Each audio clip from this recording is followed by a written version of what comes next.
चलिए बच्चों, हम आ गए हैं अपनी नेक्स्ट वीडियो के साथ, जो कि है scope, significance and difference between micro and macro economics.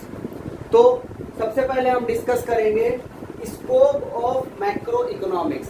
Scope word का मतलब मैं आपको बता दूं। स्कोप का मतलब होता है कि आपको क्या अपॉर्चुनिटी मिल रही है या आपको क्या चांसेस मिल रहे हैं। यानी अगर आप मैक्रो इकोनॉमिक्स पढ़ लोगे तो आप उस मैक्रो इकोनॉमिक्स के अंदर क्या क्या चीजें और पढ़ सकते हो, कौन कौन से कॉन्सेप्ट आपके क्लियर हो जाएंगे, वो सारी चीजें स्कोप में आती हैं। तो वन बाय वन हम उनको पढ़ते हैं कि अगर आपने मैक्रो इकोनॉमिक्स पढ़ लिया तो आप कौन कौन से कॉन्सेप्ट आपके क्लियर हो जाएंगे। तो सबसे पहला है मैक्रो इकोनॉमिक्स, ये बताता है estimation of national income and related aggregates. यानी आप मैक्रो इकोनॉमिक्स पढ़ने के बाद ये जान जाओगे कि नेशनल इनकम कैसे कैलकुलेट होता है और उससे जो रिलेटेड एग्रीगेट्स हैं, जैसे आपका ये जीडीपी हो गया, एनडीपी हो गया, ग्रॉस डोमेस्टिक प्रोडक्ट या नेट डोमेस्टिक प्रोडक्ट, ये सारी चीजें आप कैसे कैलकुलेट करोगे, कैसे आप नेशनल इनकम कैलकुलेट करोगे, वो सारी चीजें आप सीख जाते हो जब आप मैक्रो इकोनॉमिक्स पढ़ लेते हो। दूसरी बात आप क्या जानते हो, थ्योरी ऑफ एम्प्लॉयमेंट। यानी एम्प्लॉयमेंट के क्या कॉजेज हैं, क्या उसके रीजंस हैं, वो सारी चीजें। वहीं पर जहां एम्प्लॉयमेंट हम पढ़ते हैं वहीं पर अनएम्प्लॉयमेंट के बारे में भी हम जानते हैं। तो उसके हम एक्सप्लेनेशन पढ़ लेते हैं, उसके क्या क्या रीजंस हैं, क्या क्या कॉजेज है, क्यों एम्प्लॉयमेंट होता है, क्यों अनएम्प्लॉयमेंट होता है, और कैसे इस सिचुएशन को कम्बैट करें, यानी कि कैसे इस सिचुएशन को सॉल्व करें। वो सारी चीजें हम मैक्रो इकोनॉमिक्स में थ्योरी ऑफ अनएम्प्लॉयमेंट में पढ़ते हैं। तीसरी थ्योरी ऑफ मनी पढ़ते हैं मैक्रो इकोनॉमिक्स में। इसमें हम जानते हैं कि दो तरीके के बैंक हैं हमारे। मेन पूरा बैंक हमारा दो पार्ट्स में बटा है। एक होता है कॉमर्शियल बैंक, दूसरा होता है सेंट्रल बैंक।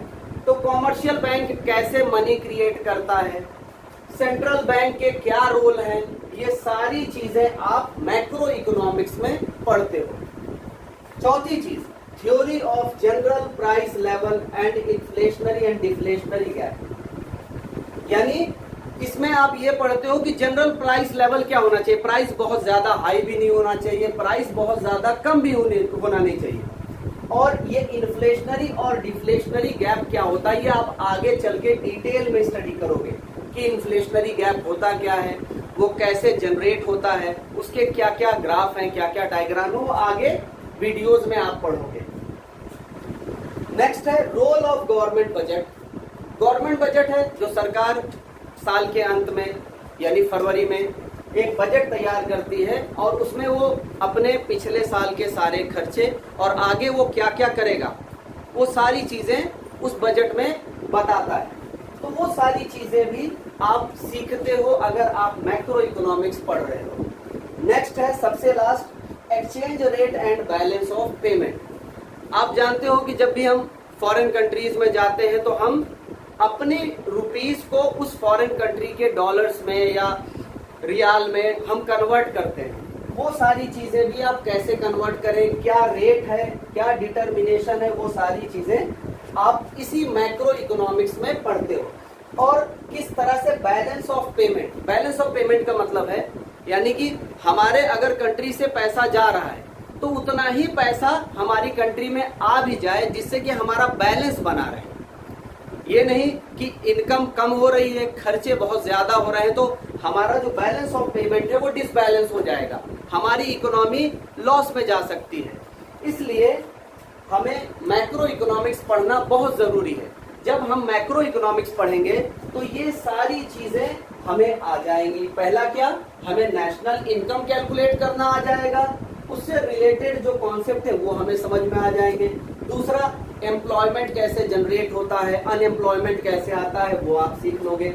मनी कैसे क्रिएट होता है, कैसे बैंक हमें लोन देती है, किस तरह से उस लोन को देने के बाद बैंक को इनकम भी होता है, वो सारी चीजें। सेंट्रल बैंक के क्या रोल है, उसके बाद क्या एक लेवल प्राइस का होना चाहिए, प्राइस चीजों की बहुत हाई भी नहीं होनी चाहिए, डिमांड भी बहुत ज्यादा भी नहीं होना चाहिए, तो बहुत कम भी नहीं होना चाहिए, वो सारी चीजें इसमें पढ़ते हैं। नेक्स्ट है गवर्नमेंट जो बजट तैयार करता है वो कैसे तैयार करता है, कौन कौन से अकाउंट बनाने पड़ते हैं, वो सारी चीजें इसमें पढ़ते हैं। और लास्ट में मनी जो हम एक्सचेंज रेट है, एक कंट्री के करेंसी को दूसरे कंट्री के करेंसी से कन्वर्ट करने के लिए जो रेट है वो किस तरह से कन्वर्ट किया जाता है, किस तरह से हम अपनी इकोनॉमी में बैलेंस ऑफ पेमेंट बना के रखें, यानी बहुत इनकम ना हो, जितना इनकम हो उतना जितना एक्सपेंस हो उतना ही इनकम होना चाहिए, बहुत ज्यादा एक्सपेंस ना हो और ऐसा नहीं कि एक्सपेंस बहुत ज्यादा हम कर रहे हैं, खर्चे बहुत ज्यादा कर रहे हैं, इनकम हमारे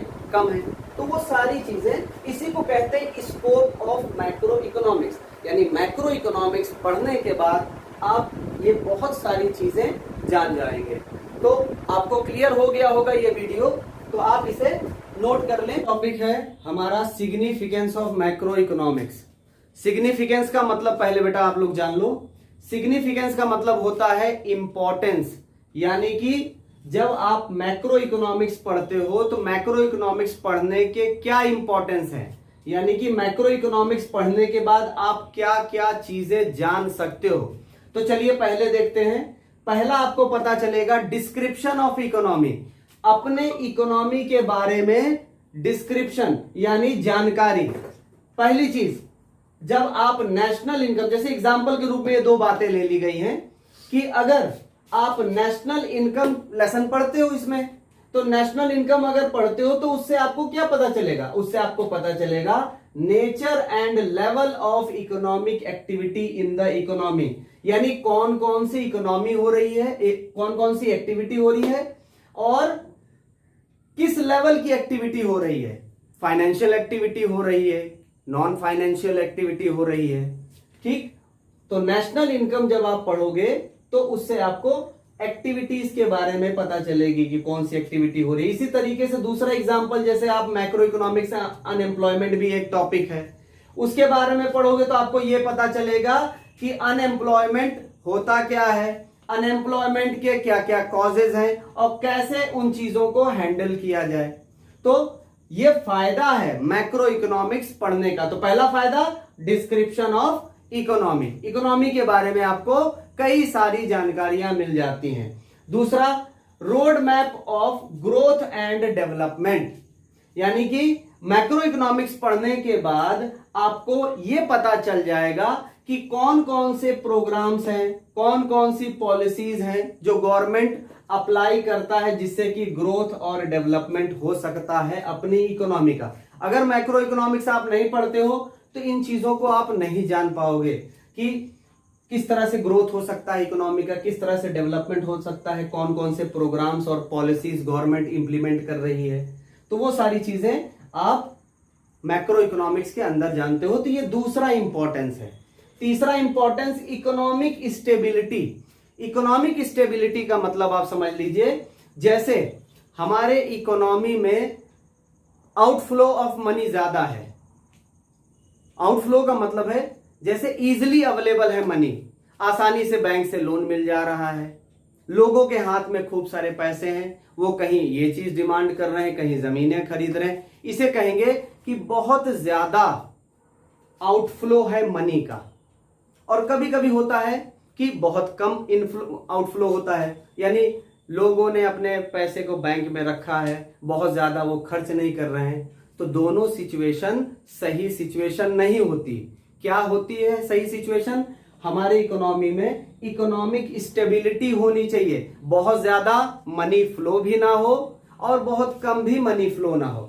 तो इस वजह से बहुत सारे मॉनेटरी एंड फिजिकल पॉलिसी रहते हैं जिससे हम इन चीजों को कंट्रोल करते हैं। तो वो चीज किस में पढ़ते हो आप? मैक्रो इकोनॉमिक्स में पढ़ते हो। अब ये मॉनेटरी पॉलिसी, फिजिकल पॉलिसी आगे वीडियोस में आप डिटेल में पढ़ोगे। चौथी चीज क्या है? Balance of payment status. इससे आपको यह पता चल जाएगा कि बैलेंस ऑफ पेमेंट स्टेटस क्या है। बैलेंस ऑफ पेमेंट का मतलब, जैसे हमने एक्सपोर्ट किया, भाई बैलेंस ऑफ पेमेंट डिपेंड करता है एक्सपोर्ट और इंपोर्ट पर। तो हमने अगर एक्सपोर्ट किया कोई चीज, हमने बाहर एक्सपोर्ट किया, बाहर भेजा, तो जब हम कोई चीज फॉरेन कंट्रीज में सेल करते हैं तो हमें पैसा मिलता है। इसी तरीके से अगर कोई चीज हमने इंपोर्ट किया, फॉरेन कंट्री से मंगाया, तो पैसा हम देते हैं। अब ऐसा नहीं होना चाहिए कि हम इंपोर्ट बहुत ज्यादा करें, एक्सपोर्ट कम करें, तो इससे क्या होगा, हमारे खर्चे ज्यादा हो जाएंगे और इनकम कम हो जाएगी। तो इसे बैलेंस ऑफ पेमेंट नहीं कहते। जब हमारी इनकम ज्यादा हो जाए, खर्चे कम हो, तो उसे कहेंगे पॉजिटिव बैलेंस ऑफ पेमेंट। जब हमारे खर्चे ज्यादा हो जाएंगे, इनकम कम हो जाएगी, तो हम इसे कहेंगे नेगेटिव बैलेंस ऑफ पेमेंट। दोनों चीजें नॉर्मल नहीं है, एबनॉर्मल है, एक्सट्रीम केसेस हैं।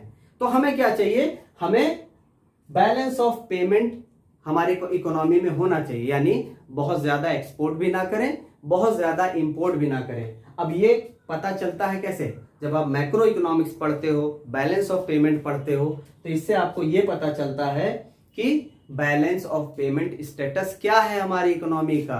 कहीं खर्चे ज्यादा, इनकम कम तो नहीं हो रही है, कहीं इनकम ज्यादा, खर्चे कम तो नहीं हो रहे हैं। दोनों सिचुएशन एक तरह से देखा जाए इकोनॉमी के लिए सही नहीं है। तो वो चीज हम मैक्रो इकोनॉमिक्स के अंदर पढ़ते हैं। क्लियर हुई? अब फिफ्थ और लास्ट पॉइंट, जब मैक्रो इकोनॉमिक्स पढ़ते हैं तो दो बातों के बारे में हमें और पता चलता है। जैसे ये भी एक तरह से हमारी इकोनॉमी की प्रॉब्लम ही है। पॉवर्टी बहुत बड़ी प्रॉब्लम है। पॉवर्टी क्या होता है, उसके क्या क्या कॉजेज हैं, कैसे इसको हम हटा सकते हैं, क्या क्या रिमेडियल स्टेप्स हैं जिसे हम पॉवर्टी हटा सकते हैं, एनवायरमेंटल पॉल्यूशन हटा सकते हैं। ये सारी चीजें जब हम मैक्रो इकोनॉमिक्स पढ़ते हैं तभी हम जान पाते हैं। तो ये है फायदे मैक्रो इकोनॉमिक्स के। तो आई होप क्लियर हो गया होगा आप लोगों को। आप लोग जल्दी से इसे बगैर टाइम वेस्ट किए नोट कर लीजिए। तो चलिए बेटा, हम लोग आ गए हैं अपनी अगली वीडियो के साथ, जो कि है difference between micro and macro economics. तो इसमें टोटल 8 पॉइंट्स हैं जो हमें डिस्कस करने हैं। अभी 4 लिखे हैं, इसके बाद 4 और डिस्कस किए जाएंगे। तो चलिए जल्दी से डिस्कस कर लेते हैं। तो माइक्रो और मैक्रो इकोनॉमिक्स में काफी डिफरेंस है। पहला डिफरेंस है उनके स्टडी के बेसिस पर, यानी अगर पढ़ाई की बात करें तो माइक्रो और मैक्रो में क्या फर्क आ जाता है। तो पहला डिफरेंस लिखा है, micro economics studies the problem of scarcity and choice at the level of individual, a household, a firm और एन इंडस्ट्री। यानी कि माइक्रो इकोनॉमिक्स स्टडी करता है स्कैरसिटी के बारे में, चॉइस के बारे में, लेकिन इंडिविजुअली, यानी एक आदमी की चॉइस कितनी होगी, एक आदमी को स्कैरसिटी कितनी हो रही है, एक हाउस होल्ड को स्कैरसिटी कितनी, यानी इंडिविजुअल यूनिट पर डिस्कस किया जाए तो वो होता है आपका माइक्रो इकोनॉमिक्स में। वहीं पर अगर हम उन्हीं चीजों को डिस्कस करें एज अ होल, यानी जैसे एक आदमी कितना चॉइस करेगा, ये आ गया माइक्रो में। वहीं पर 10 आदमी कितना चॉइस करेंगे, ये आ गया आपका मैक्रो में। या पूरा वो एरिया कितना चॉइस करेगा, यानी पूरी इकोनॉमी हमारी कितनी चॉइस करेगी, वो सब मैक्रो में आ गया। यानी इंडिविजुअली स्टडी करेंगे तो वो माइक्रो में चला जाएगा, एज अ होल स्टडी करेंगे तो वो मैक्रो में चला जाएगा। सेकंड पॉइंट है इकोनॉमिक वेरिएबल्स, यानी माइक्रो इकोनॉमिक्स यूजेस इकोनॉमिक, इसमें इकोनॉमिक वेरिएबल का इस्तेमाल होता है। इकोनॉमिक वेरिएबल का मतलब एक आदमी का डिमांड कितना होगा, एक आदमी की सप्लाई कितनी होगी, एक प्रोड्यूसर कितना सप्लाई करेगा, एक कंज्यूमर कितना डिमांड करेगा इंडिविजुअली। तो इसमें इकोनॉमिक वेरिएबल जो यूज किए जाते हैं वो डिमांड हुआ, सप्लाई हुआ, इन्वेस्टमेंट हुआ, इस तरह से यूज किए जाते हैं। वहीं पर मैक्रो इकोनॉमिक्स जो यूज करता है वो एग्रीगेट फॉर्म में यूज करता है, टोटल फॉर्म में। यानी यहां पर अगर हम डिमांड वर्ड यूज कर रहे हैं तो यहां पर सीधे एग्रीगेट डिमांड वर्ड यूज करेंगे, यानी कई लोगों के डिमांड को हम मैक्रो में यूज करेंगे, वहीं पर एक लोग के डिमांड को सीधे माइक्रो में यूज करेंगे। इसी तरीके से एक प्रोड्यूसर का सप्लाई वो हो गया माइक्रो में, कई प्रोड्यूसर मिलके कितना सप्लाई करेंगे वो चलाएगा आपका मैक्रो में। तो सेकंड पॉइंट भी क्लियर हो गया होगा। थर्ड पॉइंट पे आते हैं, इकोनॉमिक एजेंट। तो पहले इकोनॉमिक एजेंट जान लें क्या होता है। Economic agent refers to individuals who takes economic decision. यानी इकोनॉमिक एजेंट माइक्रो इकोनॉमिक्स में इकोनॉमिक एजेंट वो आदमी होते हैं जो इंडिविजुअली इकोनॉमिक डिसीजन को लेते हैं। एक अकेला आदमी जो भी इकोनॉमिक डिसीजन लेगा वो आपका माइक्रो इकोनॉमिक्स में चला आएगा। वहीं पर economic agent refers to institutions who take economic decision. वहां पर जो इंडिविजुअल होंगे वो उसमें चले जाएंगे, और जो इंस्टीट्यूशन होगा, यानी आप एक नॉर्मल से एग्जांपल देता हूं, जैसे इकोनॉमिक डिसीजन आपके घर में आपके पापा लेते हैं, ठीक, वो माइक्रो में आ जाएगा। लेकिन अगर पूरी कंपनी, जिस कंपनी में आपके फादर काम करते हैं, वो पूरी कंपनी अगर इकोनॉमिक एजेंट है, यानी वो डिसीजन ले रही है इकोनॉमिक्स से रिलेटेड, तो वो मैक्रो में चला जाएगा। यहां पर एक चीज और है, they focus on maximisation of personal gain. यानी अगर हम डिसीजन लेंगे तो हम ये सोचेंगे अपने बारे में, अगर हम अपना केवल एग्जांपल लें, हम ये सोचेंगे यार हमें ज्यादा से ज्यादा फायदा हो। लेकिन वहीं पर अगर कोई इंस्टीट्यूट है वो अगर डिसीजन लेती है तो वो ये सोचेगी हमारा ही फायदा हो, हमारे नीचे जो सबऑर्डिनेट काम कर रहे हैं उनका भी फायदा हो, लेबर्स का भी फायदा हो। ये सारी चीजें मैक्रो में डिस्कस किया जाएगा। तो इनका मेन फोकस होता है मैक्सिमाइजेशन ऑफ सोशल वेलफेयर, वहीं पर इनका फोकस होता है मैक्सिमाइजेशन ऑफ पर्सनल गेन्स। चौथा पॉइंट आ गया हमारा डिग्री ऑफ एग्रीगेशन। इसमें हम कहेंगे कि इसमें there is limited degree of aggregation as compare to macro economics. यानी इसमें टोटल वाली चीजें कम ली जाती है, इसीलिए इनका जो डिग्री ऑफ एग्रीगेशन है वो लिमिटेड है। एग्रीगेशन का मतलब है किसी चीज को टोटल लेना, जैसे एग्रीगेट वर्ड आता है उसी से एग्रीगेशन बना है। तो यहां पर माइक्रो इकोनॉमिक्स में जानते हो आप सारी चीजें इंडिविजुअली पढ़ते हो, इसलिए इसमें एग्रीगेशन वाली चीजें लिमिटेड होती हैं। इसमें एग्रीगेशन को ज्यादा महत्व नहीं दिया जाता। वहीं पर यहां पर जो भी चीजें हम पढ़ेंगे मैक्रो इकोनॉमिक्स में, इसमें एग्रीगेशन का ज्यादा महत्व दिया जाता है, इसलिए ये वाइडर डिग्री ऑफ एग्रीगेशन है, इसकी डिग्री ऑफ एग्रीगेशन लिमिटेड है। तो चारों पॉइंट आपके सामने क्लियर हो गए हैं।